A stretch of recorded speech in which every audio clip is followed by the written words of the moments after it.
sejahtera Allah yang melampaui segala akal, itulah yang memelihara hatimu di dalam Kristus Yesus Tuhan kita. Amin. Bapak Ibu saudara-saudara yang terkasih, selamat hari Senin bagi kita, tetapi menjadi pesta kedua, Pentakosta. Selamat Pentakosta bagi kita semua. Selamat Pentakosta. Yang menjadi firman Tuhan bagi kita dari Bilangan pasal 27 ayat 18 sampai dengan ayat 23. Bapak Ibu boleh menyimak dalam hati, saya akan membacakan untuk kita. Lalu Tuhan berfirman kepada Musa, ambillah Yosua bin Nun, seorang yang penuh roh, letakkanlah tanganmu atasku. Suruhlah ia berdiri di depan imam Eleazar dan segenap umat. Lalu lantiklah dia di depan mata mereka. Berilah dia sebagian dari wewenangmu, supaya segenap umat Israel mendengarkan dia. Ia harus berdiri di depan imam Eleazar, supaya Eleazar menanyakan bagi dia keputusan melalui Urim di hadapan Tuhan. Atas titahnya Yosua beserta semua orang Israel, segenap umat itu akan berangkat, dan atas titahnya mereka akan pulang. Musa lalu melakukan seperti yang diperintahkan Tuhan kepadanya. Ia memanggil Yosua dan menyuruh dia berdiri di depan imam Eleazar dan segenap umat.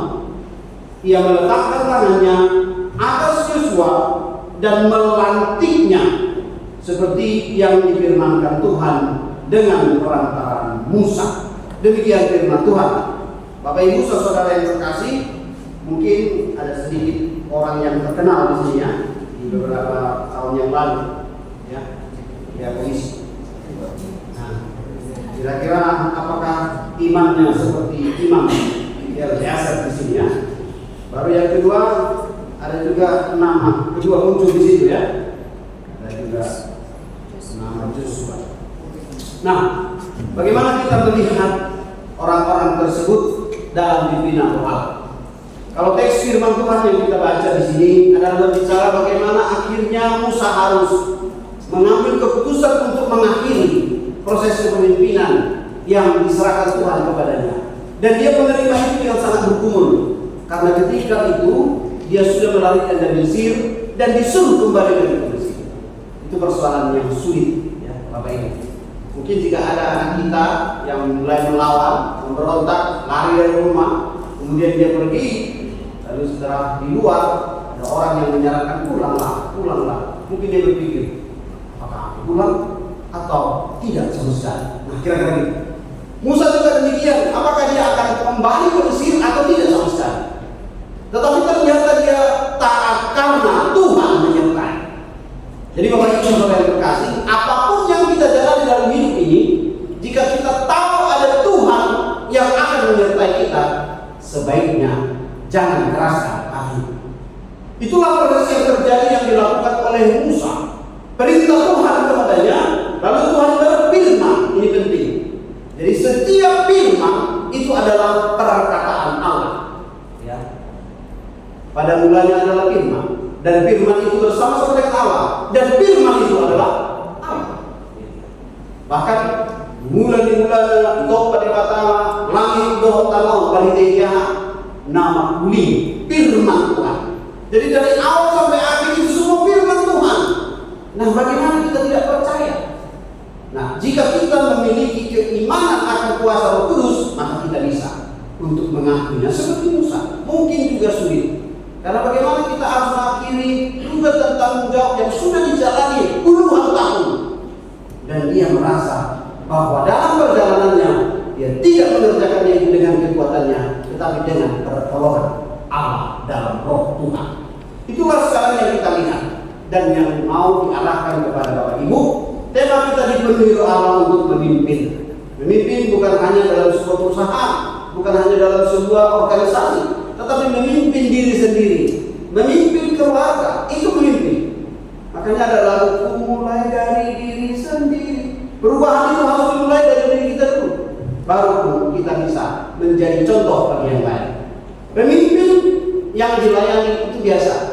Kita lihat beberapa pejabat-pejabat, mereka harus beberapa waktu yang lalu, tahun yang lalu, jalan tol ditutup karena nomor 1 lewat, ya. Tetapi kemudian setelah berganti pimpinan, jalan tol tidak perlu ditutup, tetap lewat pimpinan, ya, nomor 1, walaupun masih sedikit.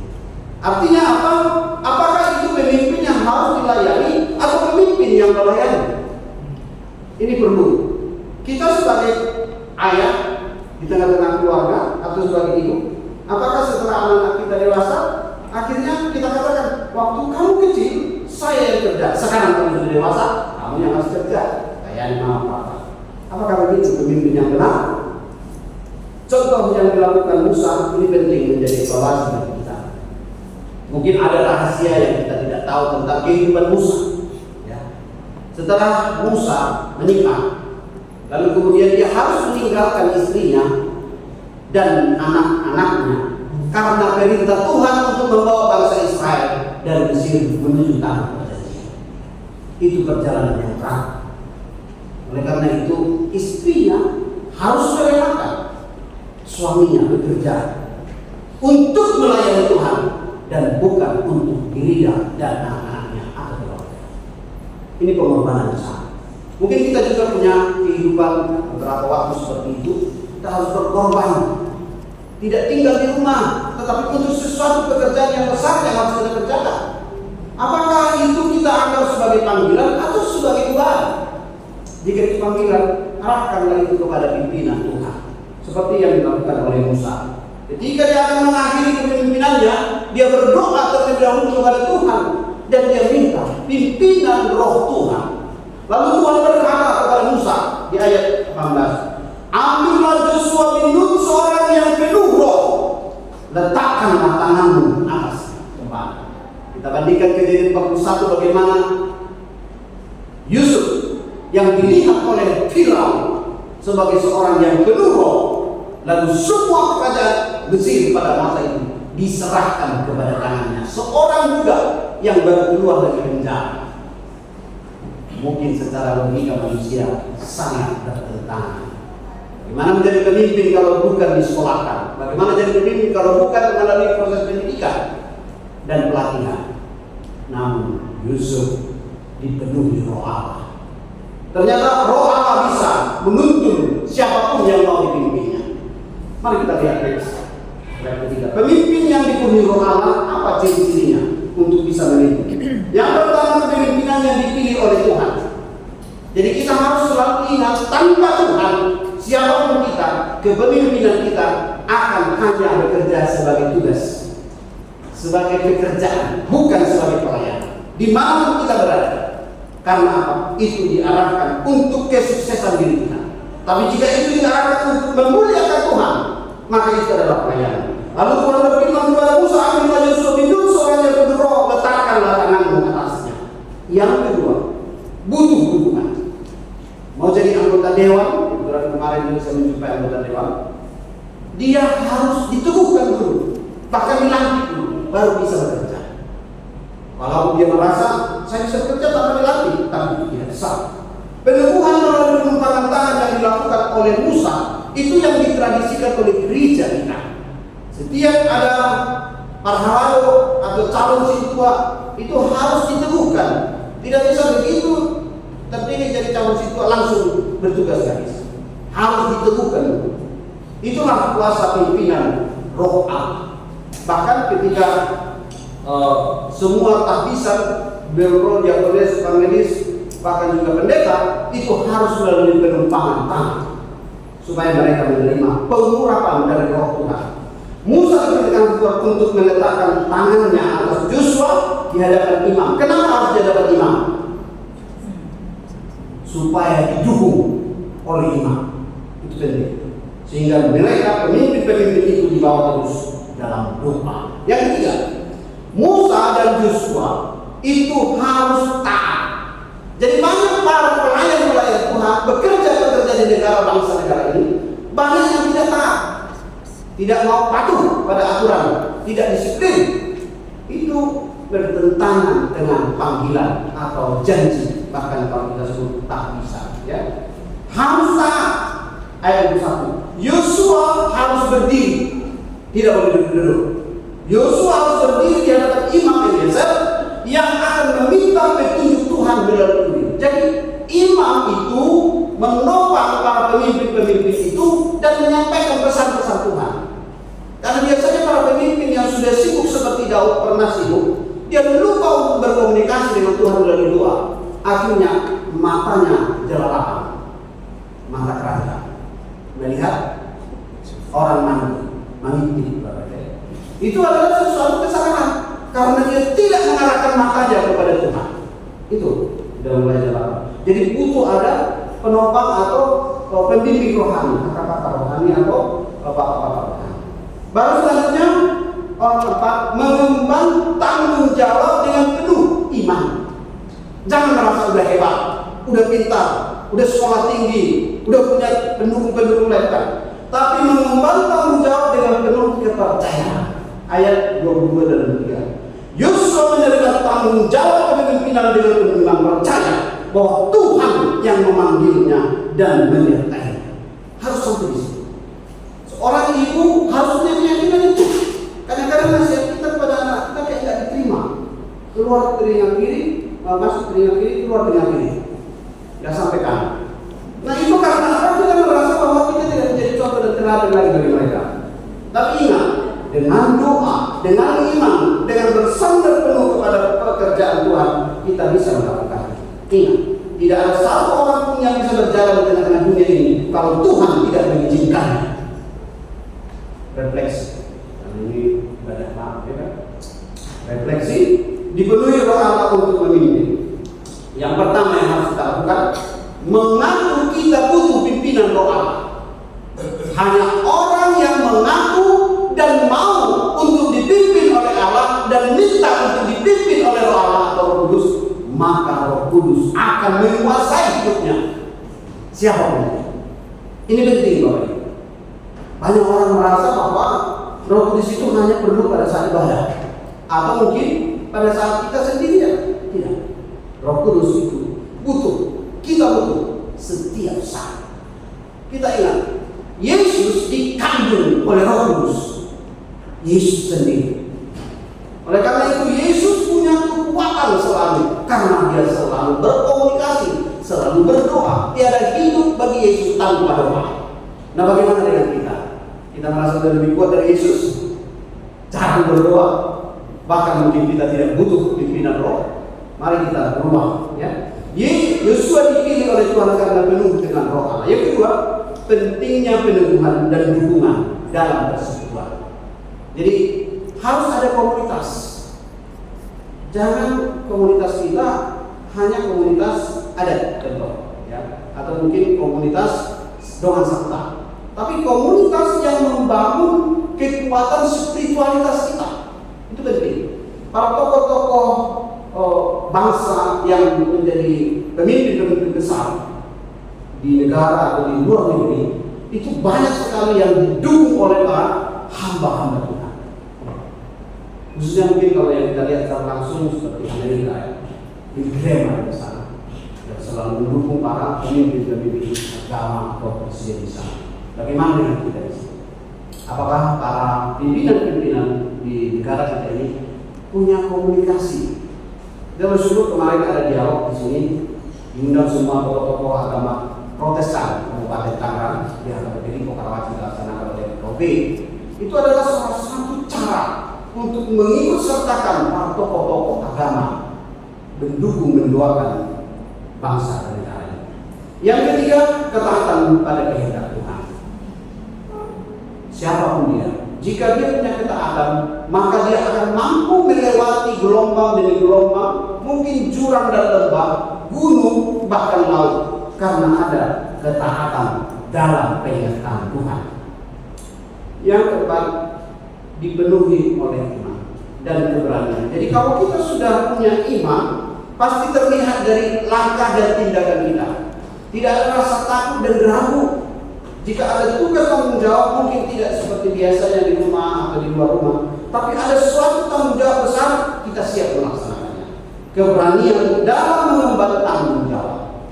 Kadang-kadang orang langsung berpikir, jangan saya dipilih, jangan saya jadi pengurus. Berat tanggung jawabnya. Karena apa? Karena saya yang berpikir untuk diri saya.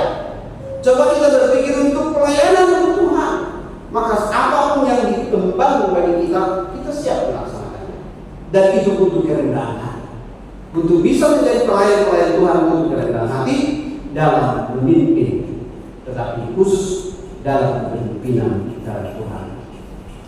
Tuhan melihat hati. Siapapun Bapak Ibu yang terpilih menjadi pemimpin-pemimpin di kategori-kategori dewan-dewan, tapi ingat, hati ini perlu untuk dibukakan, karena dari sana terpancar apa yang akan kita kerjakan di tengah-tengah pelayanan kita, khususnya dalam masa organisasi di gereja di Harapan Kristus Saudara. Yang terakhir, pengaruh pemimpinan yang dipenuhi Roh adalah peka, punya cara pandang yang positif, bukan hanya melihat kekurangan, kelemahan atau kesalahan, tapi melihat potensi-potensi yang bisa dikembangkan. Bahkan sanggup untuk terus berdiri seperti Yosua, sekalipun dia harus diperhadapkan dengan tantangan di depan yang belum tentu dia bisa atasi. Ketika akan menghadapi tembok Jeriko, ada berapa pengintai, tapi 2 dari mereka mengatakan itu pasti diserahkan Tuhan pada kita.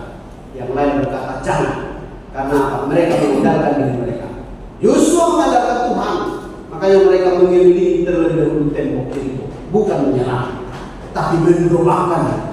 Ternyata kuasa doa yang dilakukan oleh Yosua dan seluruh umat Israel bukan hanya mengalahkan, tapi merobohkan tembok Jeriko.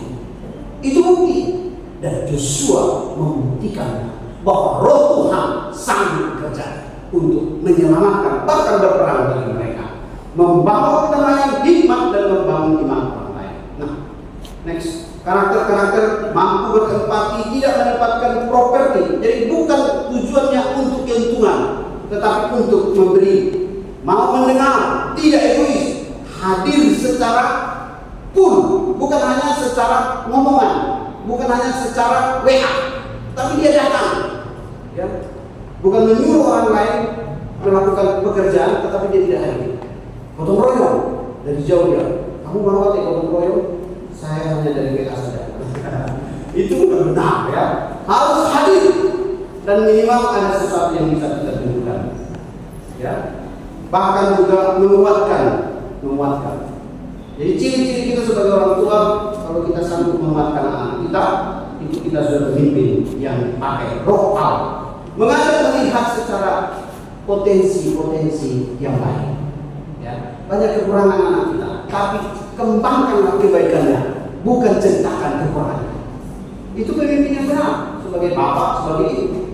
Bahkan mungkin juga anak kita banyak kekurangan orang tua, dan itu menjadi sasaran tembak. Tapi mari kita lihat bagaimana anak kita berekspresi tentang itu, dan kita respon untuk sesuatu yang membangun dan memperbaiki diri kita dalam persekutuan dengan keluarga, bahkan dengan masyarakat dan gereja. Dan rajin, suka mengapresiasi. Banyak yang bisa kita apresiasi. Hari ini tidak semua jemaat bisa datang, tetapi bagi Bapak Ibu yang sudah datang, puji Tuhan, diberkati Bapak Ibu, ditambahkan rezeki, bahkan dijauhkan dari mara berbahaya, dilancarkan segala usaha dan bisnisnya.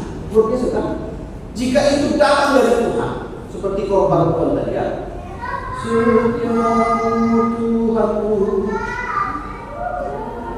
tiada terlarang, diberikan saat senang, nasibmu aku tiada berubah.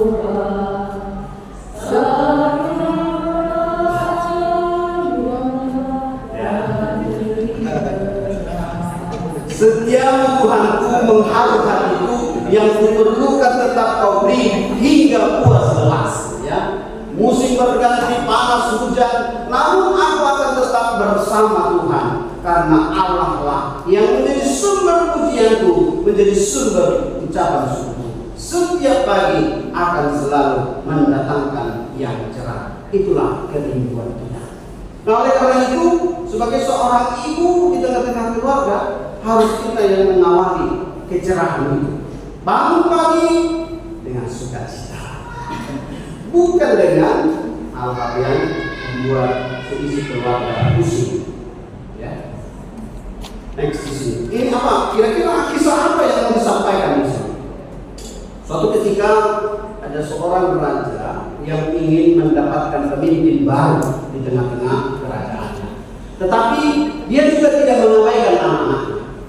Lalu kemudian anaknya maupun orang lain yang ingin mengambil posisi untuk membangun kerajaan itu diberi kesempatan. Lalu kemudian orang dengan berbagai upayanya disuruh hadir dalam satu ruangan, dari ruangannya berbeda-beda, ya. Untuk satu ruangan si A, B, dan C. Lalu disediakan di situ makanan, tetapi sendoknya 1 meter. Dan tugasnya adalah menyelesaikan makanan itu sesuai dengan waktu yang biasa makan. Lalu kemudian yang pertama masuk tidak bisa. Bisa makan itu berapa menit? 10 menit cukup. Ya. Kalau kami di latihan militer 5 menit. Ini 10 menit dikasih 2 kali lipat. Nah, 10 menit. Yang pertama gagal. Lalu masuk lagi yang kedua gagal juga. Yang ketiga gagal. Kira-kira kalau puan dimasukkan di situ sukses nggak? Sendok 1 meter disuruh makan menggunakan sendok. Sukses. Kalau ama, kalau diberikan ruangan untuk menjadi pemimpin dengan sendok 1 meter, makan 10 menit. Sukses. Lansia sukses. Ya. Berharap sukses. Nah, lalu kemudian hampir semua yang mendaftar gagal. Lalu anaknya raja ini bingung, kenapa tidak ada yang berhasil. Lalu dia berharap dia berhasil, tapi dia berpikir keras, bagaimana caranya? Salah satu caranya adalah dengan berdoa. Dan ketika dia berdoa, ada ide yang cemerlang. Dia ada seorang pensiunan dari kerajaan itu yang sudah tidak diperhitungkan lagi. Lalu dia tahu, Bapak, ini ada kompetisi untuk menjadi calon pemimpin di kerajaan ini oleh bapak saya. Saya berharap saya bisa melanjutkan kepemimpinan. Satu hal yang ingin saya lakukan, saya ingin memberi kepada bapak yang pensiun makanan yang ada di dalam ruangan. Silakan. Lalu dia memberi makanan itu sendoknya sampai habis sebelum 10. Lalu mereka berdoa. Lalu setelah diperiksa benar itu habis. Ternyata anak raja ini dipenuhi oleh hikmat dari Tuhan. Dan oleh karena itu sang raja berkata, engkau layak untuk menjadi raja selanjutnya. Berbeda dengan anaknya Musa. Anaknya Musa ada beberapa. Dalam proses untuk menggantikan Musa, Musa tidak memilih anaknya, tetapi dia memilih perintah Tuhan. Siapa yang penuh roh Tuhan? Itulah. Walaupun mungkin dalam perasaannya dan istrinya, aduh kenapa saya tidak bisa jadi pengganti saya? Karena ini bukan pekerjaan manusia, ini pekerjaan Tuhan. Dan Musa berkata, terima kasih Pak. Walaupun bukan anak saya, tetapi yang terpenting Tuhan memilih untuk pemimpin yang berkenan kepada Tuhan. Oleh karena itu jika kita melihat dari 1 Korintus pasal 16 ayat 23.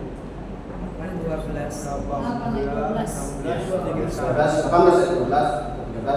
Jika engkau makan atau jika engkau minum atau jika engkau melakukan sesuatu apapun, lakukanlah semuanya itu untuk memuliakan Tuhan. Ya. 2 Korintus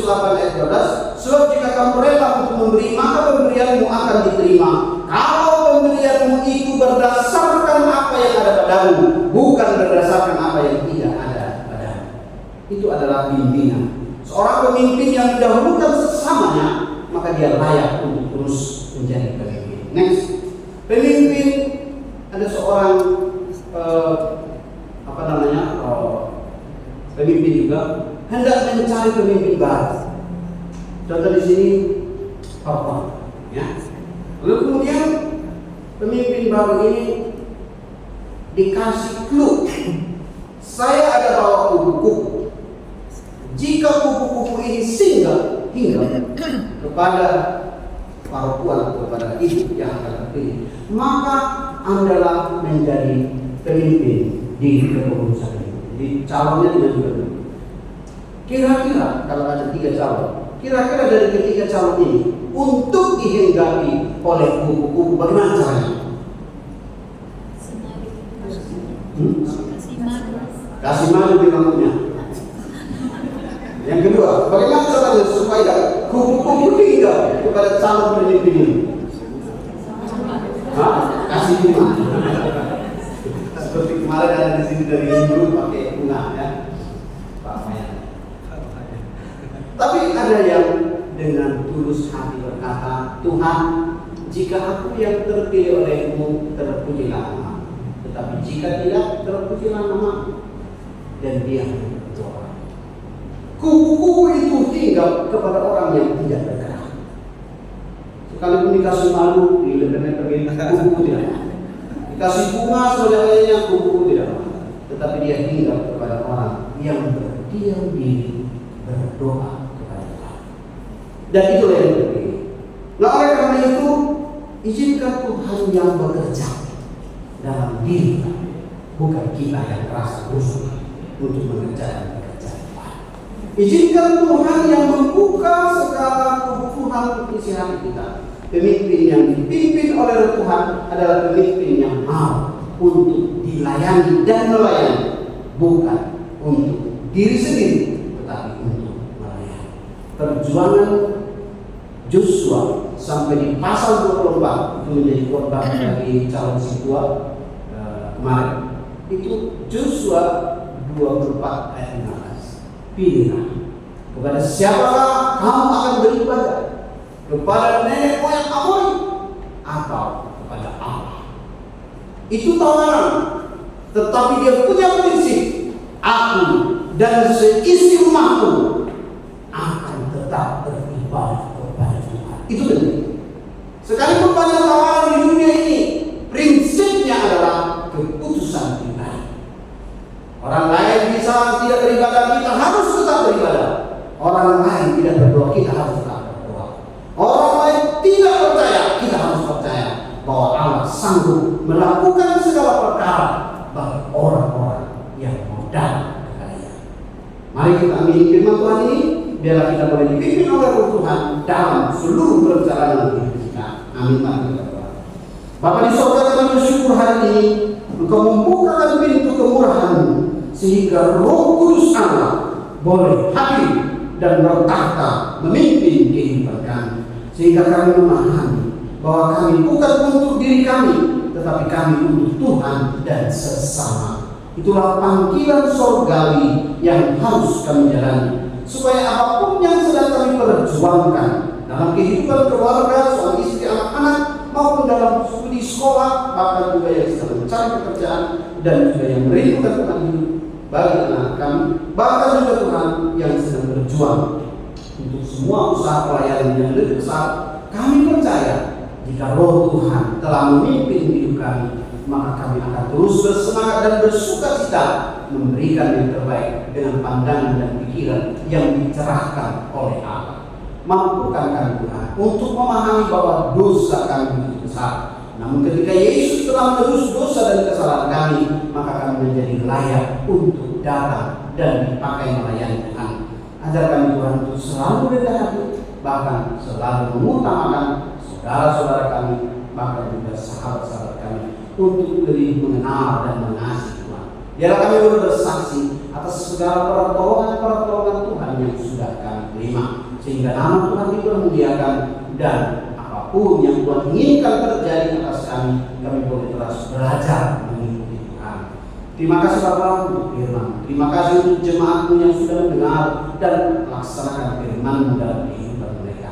Biarlah kami sebagai pemimpin di tengah-tengah keluarga, di tengah-tengah pekerjaan, di tengah-tengah pelayanan, bahkan di tengah-tengah masyarakat dimanapun kami berada, kami dapat menjadi teladan, kami menjadi contoh, menjadi inspirasi, menjadi sumber kekuatan dan semangat di tengah-tengah persekutuan dan persahabatan kami.